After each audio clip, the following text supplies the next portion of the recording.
বিচিত্র যৌন সম্পর্ক করতে গিয়ে হঠাৎ করে মারা গেল একজন। তার মৃতদেহটাকে নিয়ে এবার কি করা যায়? মেয়েটা বুদ্ধি করে প্রথমে ফ্রিজে ঢোকালো। কেন? আর তারপরে তোষকের সমস্ত তুলো বের করে সেই তোষকের মধ্যে মৃতদেহটাকে ঢোকালো। ওদিকে দেখা যায় আরেক কেলেঙ্কারি। একটা ছেলে নাকি রাতারাতি মেয়ে হয়ে গেছে এবং তাকে থানার মধ্যে ধরে যৌন সম্পর্কে বাধ্য করে এক পুলিশ অফিসার। আরেকদিকে মানুষের বাড়ি থেকে টিভি চুরি করতে গিয়ে এক এলিয়েনের মুখোমুখি হয় কিছু ছেলে। মুভি একটা, কাহিনী চারটা। Hello and welcome to ASG story. মাঝে মাঝে এমন কিছু মুভি সামনে আসে যেগুলোর কাহিনী ভাবনা চিন্তার বাইরে, লেভেলই আলাদা। 15টা অ্যাওয়ার্ড পেয়েছে এই মাস্টারপিস মুভিটা। যদিও মুভিটা প্রাপ্তবয়স্কদের জন্য, যাদের 18 বছরের নিচে তারা ইচ্ছে করলে নাও দেখতে পারে, কিন্তু এই মুভির কাহিনী অবাক করে দেবে যে এটা কি দেখলাম। সেরা একটা south Indian masterpiece movie ASD story presents super deluxe. Movie শুরু হয়, দেখানো হয় একটা বিবাহিত মেয়ে যার নাম ভেম্বু। সে তার প্রেমিকের সঙ্গে ফোনে কথা বলছিল। সে বলছিল, আমার স্বামী এখন বাড়িতে নেই, তুমি যদি চাও তুমি এখানে আসতে পারো। কথা মতো তার প্রেমিকটা তার বাড়িতে আসে। বহুদিন পর তাদের দেখা হয়েছে, দুজনে শারীরিক সম্পর্কে জড়িয়ে পড়ে। হ্যাঁ, ওই শরীর চর্চা করছিল আর কি। তো হঠাৎ ভেম্বু লক্ষ্য করে যে তার প্রেমিক কোনো কথা বলছে না। কিছুক্ষণ পর বোঝা যায় শারীরিক সম্পর্ক করতে করতে তার প্রেমিক হঠাৎ করে মারা গেছে। বোঝো ব্যাপার, এভাবেও মানুষ মরে। তো ভেম্বু ভয় পেয়ে যায়, কারণ যে কোনো মুহূর্তে তার স্বামী বাড়ি ফিরে আসবে। সে কিছুতেই বুঝে উঠতে পারে না যে মৃতদেহটা নিয়ে সে এখন কি করবে। এরপর দৃশ্য পাল্টায়। 5 জন কিশোরকে দেখানো হয়, গাজী, সুরি, মোহন, বসন্ত আর থুয়াবান। থুয়াবানের পাড়ার লোক থুয়াবানকে ভালোবেসে ছোট করে কি নামে ডাকে? থু। তো যাই হোক, তারা স্কুলে না গিয়ে আজকে একটা মহান কাজ করতে চায়। কি সেই কাজ? তারা একটা অশ্লীল মুভির সিডি কিনে আনে এবং লুকিয়ে লুকিয়ে থুয়াবানের বাড়িতে চলে আসে, কারণ তার বাড়িতে তখন কেউ ছিল না। তারা সবাই আগ্রহের সাথে, বলা ভালো বিশেষ আগ্রহের সাথে মুভিটা চালায়। কিন্তু দেখা যায় ওই অশ্লীল মুভিতে যে মহিলাটা অভিনয় করছিল সেটা আর অন্য কেউ নয়, সেটা ছিল সুরির মা। সুরি এটা দেখে স্বাভাবিকভাবেই চমকে ওঠে। তার মাকে সে এরকম একটা অশ্লীল মুভিতে দেখবে সে কখনো এটা ভাবতেও পারেনি। তার মায়ের নাম হলো লীলা। সুরি বন্ধুদের সামনে লজ্জা এবং রাগে টিভিটা ভেঙে ফেলে এবং সোজা প্রচণ্ড রেগে গিয়ে নিজের বাড়িতে দৌড়ে চলে যায়। সে তার মাকে হত্যা করতে চায়, কারণ সেই অপমান এবং তার মায়ের এই রূপ সে সহ্য করতে পারেনি। সে একটা স্ক্রুড্রাইভার নিয়ে পাগলের মতো তার মায়ের দিকে ছুটে যায়, কিন্তু দুর্ভাগ্যবশত হোঁচট খেয়ে নিজেই স্ক্রুড্রাইভারের ওপরে গিয়ে পড়ে, পেটে আঘাত পায় এবং অজ্ঞান হয়ে যায়। মা চিৎকার করে ওঠে এবং তাড়াতাড়ি তাকে হাসপাতালে নিয়ে যাওয়ার চেষ্টা করে। সুরি অচেতন অবস্থাতেই তার মাকে বলে ওঠে, তুমি একটা বেশ্যা। এই কথাটা শুনে তার মা এবং আশেপাশের সবাই স্তব্ধ হয়ে যায়। সুরির দুর্ঘটনার কথা সুরির বাবাকে জানানো হয়। সুরির বাবার নাম হলো অর্পুত্থম। কিছু মানুষ বিশ্বাস করে অর্পুত্থমের মধ্যে কোনো এক অলৌকিক শক্তি বা কোনো এক দৈব শক্তি আছে, যার জন্য অর্পুত্থম যাকে আশীর্বাদ দেয় তার কষ্ট দূর হয়ে যায়। আসলে 2004 সালে ভারত মহাসাগরে একটা বিশাল সুনামি হয়েছিল এবং সেই সুনামির মধ্যে একমাত্র ওই এলাকার মধ্যে বেঁচে ছিল একটাই ব্যক্তি, যে হলো অর্পুত্থম। এবং তারপর থেকে অর্পুত্থম বিশ্বাস করতে শুরু করে যে ঈশ্বর যিশুর মূর্তির আকারে তাকে বাঁচিয়েছিল। এবং এরপর অর্পুত্থম হিন্দু ধর্ম ত্যাগ করে খ্রিস্টান ধর্মে ধর্মান্তরিত হয়ে যায় এবং অন্ধবিশ্বাসে ডুবে যায়। কিন্তু এই অন্ধবিশ্বাসের কারণে তার পরিবারের সঙ্গে সম্পর্ক খারাপ হয়ে যায়। তো যাই হোক, দৃশ্য আবার পাল্টায়। দেখানো হয় আরেকটা পরিবারকে, যেখানে একটা ছোট ছেলেকে দেখানো হয় যার নাম রসকুট্টি। সে নিজের বাবার জন্য অপেক্ষা করছে। তার বাবার নাম হলো মানিক্কম। তার বাবা নাকি শোনা যায় 7 বছর আগে তার পরিবারকে ছেড়ে কোথাও চলে গেছিল, এতদিন পরে আবার ফিরে আসছে। পাড়ার সব মানুষ জড়ো হয়েছে তার বাবাকে দেখার জন্য, কিন্তু তার বাবা যখন আসে দেখা যায় তার বাবা অর্থাৎ মানিক্কম শাড়ি গয়না পরে একদম নারীদের মতো সেজে এসেছে। অবাক ব্যাপার, আর অবাক হয়েও যায় সবাই। কিন্তু কেন হঠাৎ মানিক্কম এই রূপে 7 বছর পরে ফিরে এসেছে? আসলে মানিক্কম পুরুষ হয়ে জন্মালেও সে মেয়েদের মতো জীবনযাপন করতে চাইতো। আমাদের সমাজে এরকম অনেক মানুষকে দেখা যায় এবং এই জন্য মুম্বাইতে গিয়ে সে নিজের লিঙ্গ পরিবর্তন করিয়েছিল। এখন সে নিজেকে শিল্পা নামে পরিচয় দেয়। সে নিজের ভেতরে কোনো একটা নারী সত্তাকে অনুভব করে। তো যাই হোক, ওদিকে দেখা যায় ভেম্বু অর্থাৎ যার প্রেমিক ওই শরীরচর্চা করতে গিয়ে মারা গেছে, সে তার প্রেমিকের মৃতদেহটাকে তার স্বামী আসার আগেই লুকিয়ে রাখে। তার স্বামীর নাম হচ্ছে মুগিল। তো সে বাড়িতে আসার পর ভেম্বু তাকে ভয়ে ভয়ে কথাটা জানাতে চায়, কিন্তু তখনই হঠাৎ অনেকগুলো প্রতিবেশী চলে আসে তার বাড়িতে। ভেম্বু আরও ভয় পেয়ে যায়। কিন্তু মুগিল তাদেরকে ভালোভাবে আপ্যায়ন করে, কারণ তার ধারণাই ছিল না যে বাড়িতে তার বউ তার প্রেমিকের মৃতদেহ লুকিয়ে রেখেছে। সে চা বানানোর জন্য দুধ নিতে যখন ফ্রিজ খোলে তখন সে দেখতে পায় ওই লোকটার মৃতদেহ। সে চমকে ওঠে। সে ভ্যাম্বুর দিকে তাকায় এবং বুঝতে পারে এটা ভ্যাম্বুরই কাজ। মুগিল তার প্রতিবেশীদের সামনে এমন ভান করে যেন কিছুই হয়নি। এরপর ভ্যাম্বু আলাদা ঘরে মুগিলকে সবকিছু সত্যি সত্যি জানায়। মুগিল প্রচণ্ড রেগে যায়, কিন্তু এই ঘটনাটা যদি বাইরের কেউ জানতে পারে তাহলে তার সম্মান নষ্ট হবে, তার পরিবারের সম্মান নষ্ট হবে। আসলে ভ্যাম্বুকে জোর করে বিয়ে দেওয়া হয়েছিল। বিয়ের পর ভ্যাম্বু এবং মুগিলের মধ্যে কোনো বোঝাপড়া ছিল না, কোনো ভালোবাসা ছিল না কোনো শারীরিক সম্পর্ক। কিন্তু ঘটনাচক্রে তারা দুজনেই এখন এক খুনের ঘটনায় জড়িয়ে পড়েছে। ভ্যাম্বু আসলে মুগিলকে এই ঘটনায় জড়াতে চাইছিল না, কিন্তু কোনো উপায়ও ছিল না। অন্যদিকে দেখা যায় থুয়া ভানকে। সে ভয়ে কাঁদতে থাকে, কারণ তাদের বাড়ির টিভিটা ভেঙে গেছে। কারণ তাদের বাড়িতেই তো তার বন্ধুরা মিলে সবাই ওই অশ্লীল মুভিটা দেখছিল। তো যাই হোক, সে ভাবতে থাকে যে আমার বাবা মা যখন বাড়িতে চলে আসবে তখন আমি ফেঁসে যাব, কারণ টিভিটা তো ভেঙে গেছে আমাদের। তাই সে গাজী এবং বসন্তকে নিয়ে সিদ্ধান্ত নেয় তারা তিনজন মিলে বিকালের মধ্যে টাকা জমা করবে এবং একটা নতুন টিভি কিনে নিয়ে আসবে। কিন্তু টাকা আসবে কোত্থেকে? টাকা জোগাড় করার জন্য তারা একটা গুন্ডা দলের কাছে চলে যায় এবং সেখানে গিয়ে কিছু কাজ চায়। প্রধান গুন্ডাটা বলে যে আমার এক শত্রু আছে, ওর চায়ের মধ্যে বিষ মিশিয়ে ওকে মারতে হবে, যদি পারিস তাহলে টাকা দেব। তারা এরকম কাজ আগে কখনো করেনি, কিন্তু পরিস্থিতির জন্য তারা এটা করতে রাজি হয়ে যায়। দৃশ্য পাল্টায়।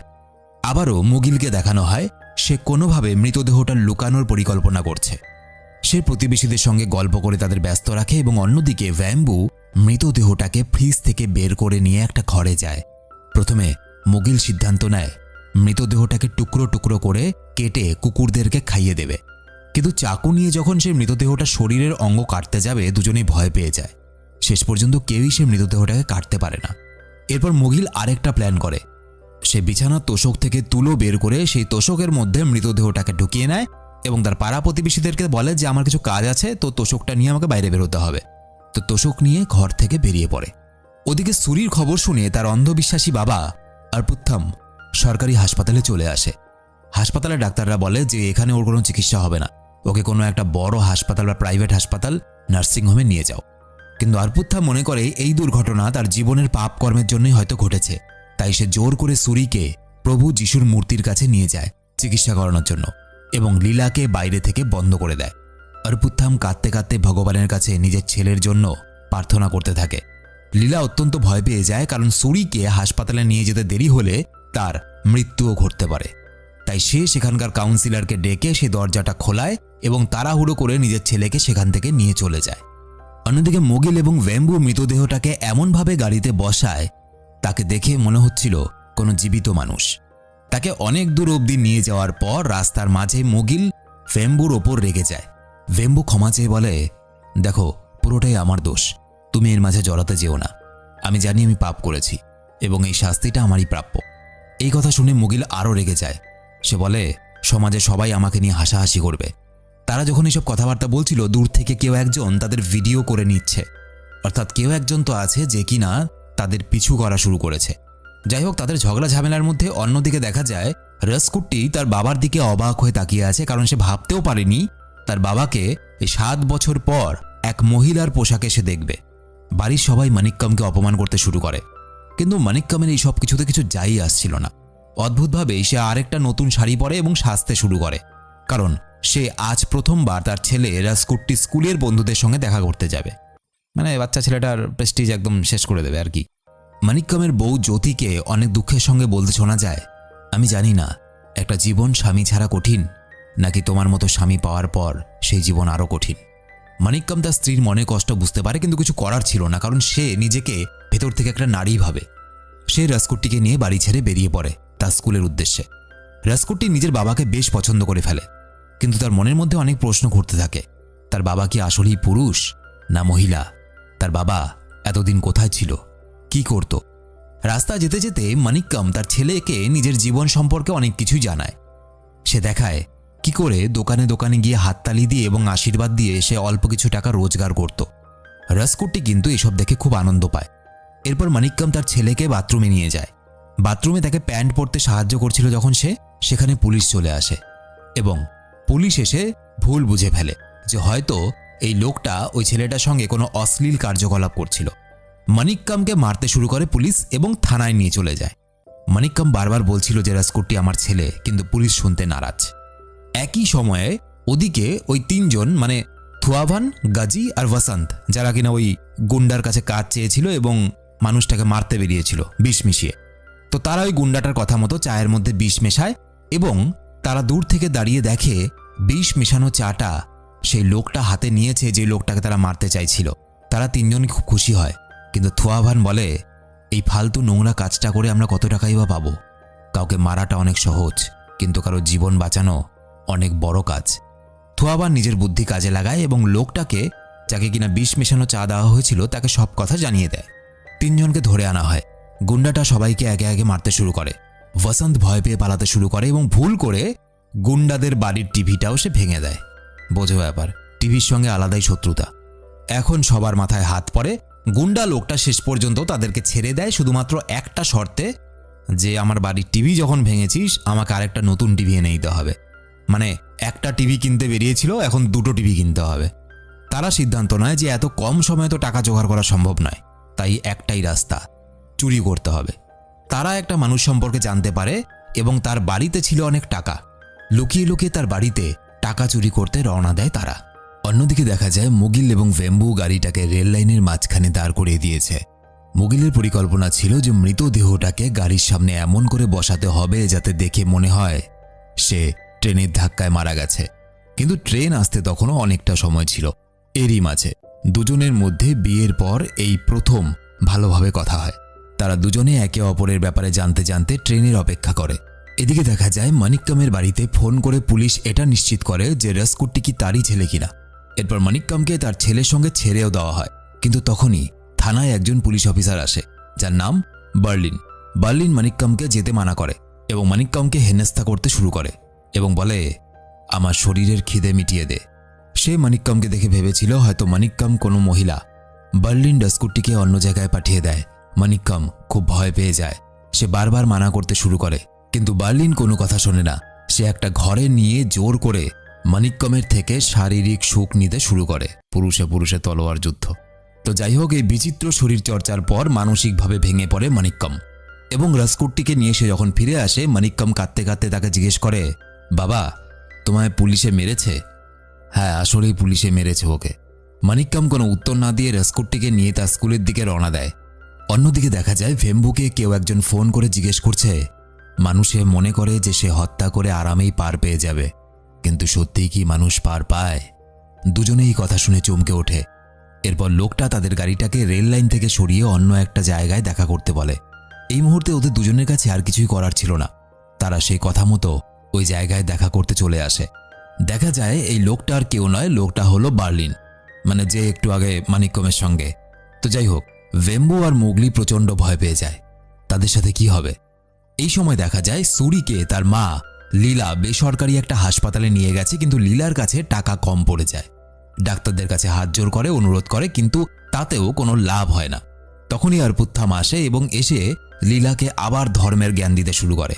একটা মানুষ কত সহ্য করবে? লীলা প্রচণ্ড রেগে যায় এবং তার স্বামীকে এক থাপ্পড় মেরে দেয় আর বলে, এটাকে জ্ঞান দেওয়ার সময়? কিছু পয়সার জোগাড় করে আনো। ছেলেটা মারা যাচ্ছে আর তুমি ধর্মের জ্ঞান দিতে বসেছ।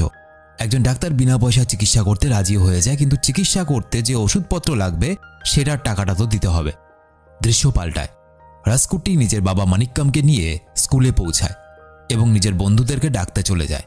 এই সময় স্কুলের পাহারাদার এবং একজন লোক মানিক্কামকে দেখে খুবই বিরক্ত হয় এবং অপমান করতে শুরু করে। মানিক্কাম দুঃখ পেয়ে সেখানেই মুম্বাই ফেরার টিকিট কেটে নেয়। সে ঠিক করে এই জায়গায় আর থাকবো না। এমন সময় রাজকোটটি এবং তার বন্ধুরা দূর থেকে মানিক্কামকে দেখে নেয় এবং রাজকোটটির বন্ধুরাও মানিক্কামের ওপর হাসাহাসি করতে শুরু করে অপমান করা। রাজকোটটি রেগে গিয়ে নিজের বন্ধুদের সঙ্গে মারামারি শুরু করে। ঠিক তখনই মানিক্কাম দৌড়ে এসে তাদের থামিয়ে দেয় এবং রাজকোটটিকে নিয়ে বাড়ি আসতে শুরু করে। মানিক্কাম নিজের ছেলেকে বুঝিয়ে বলে, তুমি সমাজের মানুষের মতোই থাকবে, নইলে এই সমাজ তোমায় সম্মান করবে না। বড় হয়ে ভালো চাকরি করবে, মানুষের সাহায্য করবে, আমার মতো হয়েও না। এসব কথা বলতে বলতে সে হঠাৎ করে দেখে রাজকোটটি নেই, হারিয়ে গেছে। মানিক্কাম ভয়ে ভয়ে তাকে চারদিকে খুঁজতে শুরু করে। শেষে আবার সে থানায় পৌঁছায় এবং কাঁদতে কাঁদতে বার্লিনের কাছে সাহায্য চায়। কিন্তু বার্লিন ছিল স্বভাবে একজন যৌন পিশাচ। সে মানিক্যমের সঙ্গে আবার নির্যাতন করতে শুরু করে শারীরিক চাহিদা মেটানো। মানিক্যম আর সহ্য করতে পারে না, বার্লিনকে এক লাথি মেরে দূরে ফেলে দেয় এবং তাকে অভিশাপ দিয়ে সেখান থেকে বেরিয়ে পড়ে। এবার সে কি করবে? দৃশ্য আবার পাল্টায়। ভেম্বু আর মুগিলকে দেখানো হয় বার্লিন তাদেরকে একটা কারখানায় নিয়ে গেছে।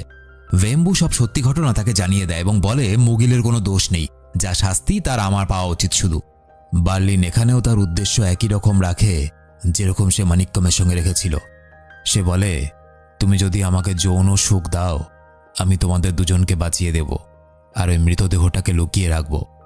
ভেম্বু কাঁদতে শুরু করে, কিন্তু তাও তাকে বারবার বার্লিন অপমান করতে থাকে। মোগলিও ভেম্বুকে বোঝানোর চেষ্টা করে যে আমরা ফেঁসে গেছি আর আমাদের কাছে আর কোনো উপায় নেই এই পুলিশ অফিসারটার যৌন খিদা মেটানো ছাড়া। ভেম্বু তখন কাঁদতে কাঁদতে বলে, আমি ওই ছেলেটাকে ভালোবাসতাম, তাই ওর সঙ্গে শারীরিক সম্পর্কে জড়িয়েছিলাম, কিন্তু তাই বলে এই নয় যে আমি সবার সাথে শারীরিক সম্পর্ক করতে ইচ্ছুক।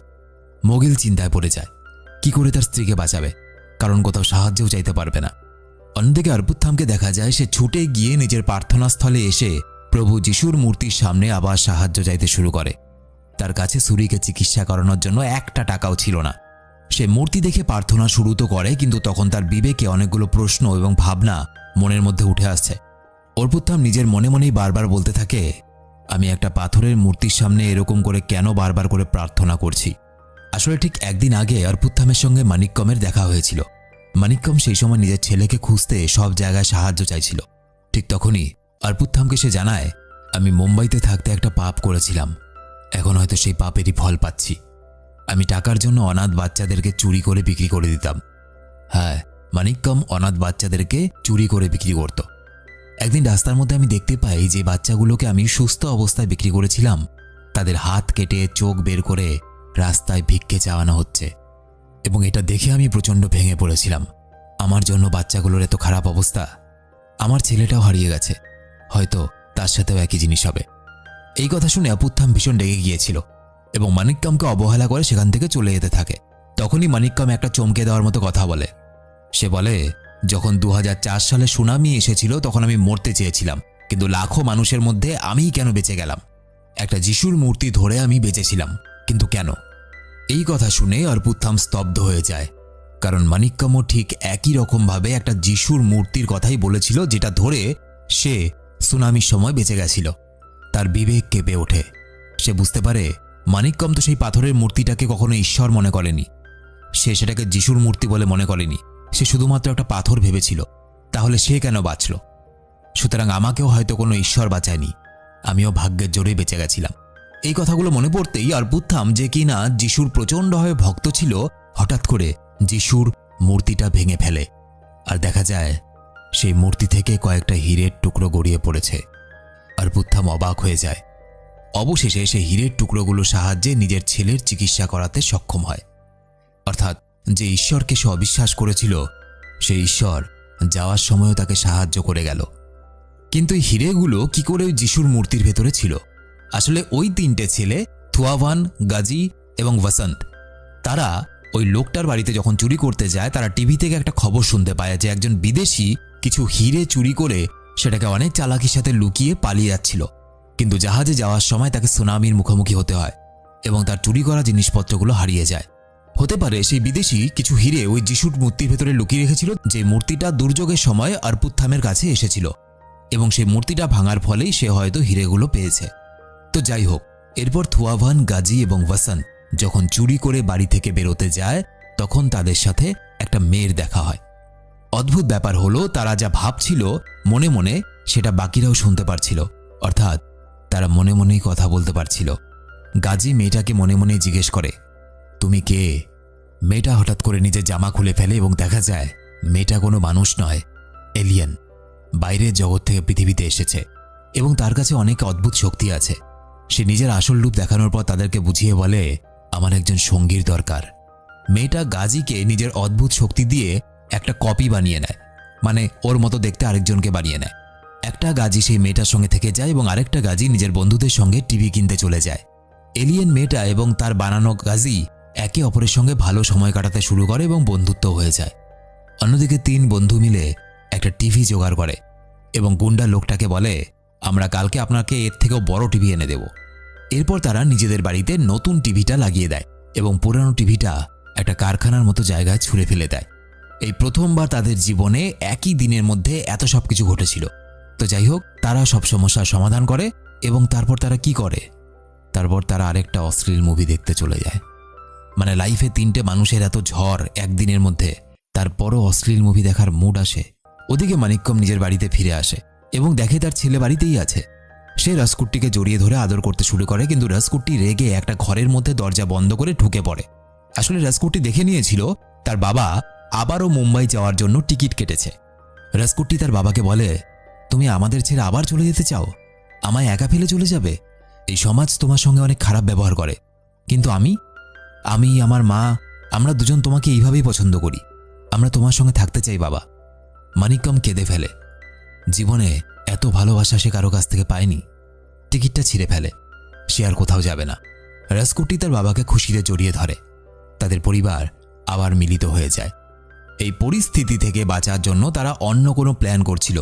মোগিল মনে করে যে বার্লিন যখন মৃতদেহটাকে লোকাবে তখন তারা ভিডিও করে নেবে এবং তারপর তাকেই ব্ল্যাকমেল করে নিজেরা সেখান থেকে পালিয়ে যাবে।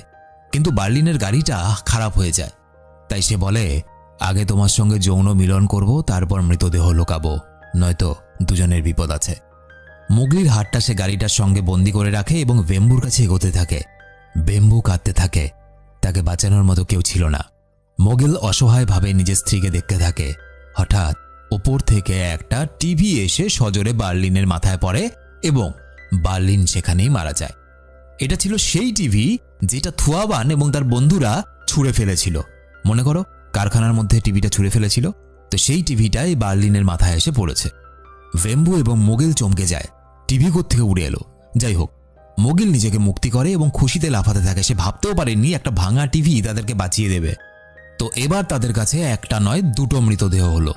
একটা ওই প্রেমিকের মৃতদেহ যে শরীরচর্চা করতে গিয়ে মারা গেছে, আর একটা হলো এই পিশাচের মৃতদেহ। দুটো মৃতদেহকে গাড়ির মধ্যে বসিয়ে দেয় যাতে পুলিশ এসে মৃত্যুর কারণ খুঁজতে গিয়ে সময় নষ্ট করে, এবং শেষ পর্যন্ত তারা নিজের বাড়ি ফিরতে শুরু করে। এতদিন পর তারা স্বামী স্ত্রী একে অপরকে বুঝতে শিখেছে এবং একে অপরকে ভালোবাসতেও শিখেছে। অন্যদিকে দেখা যায় সুরের চিকিৎসা সফল হয়ে যায়। অর্পুত্থাম এখনও হতভম্ব হয়েছিল, কারণ সে ঈশ্বরের কাছে প্রার্থনা করে সাহায্য পায়নি। কিন্তু সে যখন খারাপ কথা বলল তখন ঈশ্বরের মূর্তি থেকে হিরে বেরিয়ে এলো। তার মানে কি? ঈশ্বর কি সত্যিই আছে? লীলা তাকে জিজ্ঞেস করে, তুমি যদি যিশুর মূর্তির বদলে একটা টেডি বিয়ার ধরে বেঁচে যেতে, তাহলেও কি ঈশ্বরের প্রতি তোমার একই রকম বিশ্বাস থাকতো? প্রশ্নটা শুনে অর্পুত্থাম গভীরভাবে নিজের অন্ধবিশ্বাসের ব্যাপারে ভেবে দেখে। এরপর লীলা নিজের ছেলে সুরির সঙ্গে দেখা করতে চায়, কিন্তু সুরি তার মাকে ঘেন্না করে, কারণ সে তার মাকে অশ্লীল মুভিতে অভিনয় করতে দেখেছে। তার মা তখন সুরিকে বুঝিয়ে বলে, তুমি তো জানো সুরি, এই ধরনের মুভি হাজার হাজার মানুষ দেখে, লাখ লাখ মানুষ দেখে। তো লাখ লাখ মানুষ যখন দেখে, কাউকে না কাউকে তো অভিনয় করতেই হবে। যদি মানুষ দেখে কোনো পাপ না করে থাকে, তাহলে এইসব মুভিতে যারা অভিনয় করে তাদেরকে খারাপ কেন ভাবা হয়? আমি কিছু মুভিতে দেবীর অভিনয়ও করেছি। কিছু মানুষ যেমন আমাকে দেবী রূপে দেখেছে, আবার কিছু মানুষ আমাকে বেশ্যা রূপেও দেখেছে।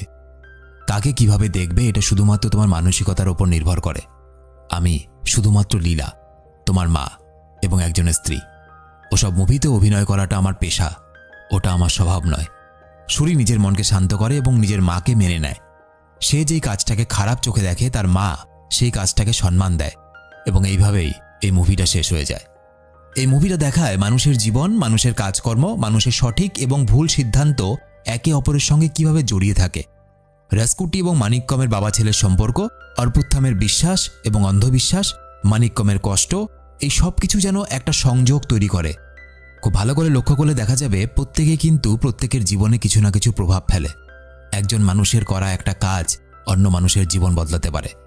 ঠিক যেভাবে 3 বন্ধুর পুরনো টিভি ফেলে দেওয়ার সিদ্ধান্ত বম্বুকে ধর্ষণ হওয়া থেকে রক্ষা করেছে। আমরা মানুষ এই পৃথিবীর মধ্যে সবথেকে উন্নত জাতি। আমাদের করা বিভিন্ন কাজ আমাদের আশেপাশের বিভিন্ন মানুষকে কোনো না কোনোভাবে প্রভাবিত করে। যেমন মনে করো, আজকে যদি আমি একটা কলা খেয়ে সেই কলার চোচাটা ফেলে দিই, সেখানে কারোর পা পিছলে সে পড়তে পারে, পা পিছলে পড়ে গিয়ে তার হাড়গোড় ভাঙতে পারে, সে মানুষটা হাসপাতালে ভর্তি হতে পারে, তার পরিবারের আর্থিক অবস্থা ভেঙে পড়তে পারে। একই রকমভাবে আজকে আমি যদি কোনো একটা অসহায় মানুষকে কিছু পয়সা দিয়ে, কিছু খাবার দিয়ে সাহায্য করি, সেই মানুষটার মনে মানুষ জাতির প্রতি ভালোবাসা জন্মাবে এবং সেই মানুষটা হয়তো কাউকে সাহায্য করবে। এইভাবে আমাদের করা খারাপ কাজগুলোর দ্বারা আমরা খারাপই ছড়াই এবং আমাদের করা ভালো কাজের দ্বারা আমরা মানুষের প্রতি ভালো কোনো মেসেজ দিই এবং ভালো কিছুই ছড়াই। আশেপাশে মানুষকে সাহায্য করো, আশেপাশে মানুষকে ভালোবাসো। আর হ্যাঁ, আশেপাশে মানুষ বলতে কিন্তু শুধু মেয়ে না। তো যাই হোক, এই ছিল আজকের ভিডিও কেমন লাগলো অবশ্যই কমেন্টে লিখে জানাবে। আর তোমরা আমার সাথে সরাসরি কথা বলতে পারো ফেসবুক, ইনস্টাগ্রামের লিঙ্ক এই ভিডিওর নিচে ডেসক্রিপশনে দেওয়া আছে। না, বাকি সব কিছু ঠিকই আছে, কিন্তু শরীর চর্চা করতে করতে মারা গেল। বড়ই দুর্বল মানুষ। তো দেখা হচ্ছে পরে ভিডিওতে। ততদিন দুধ টুধ খাও, নিজেকে শক্তিশালী করো, নয়তো দেখতেই পেলে।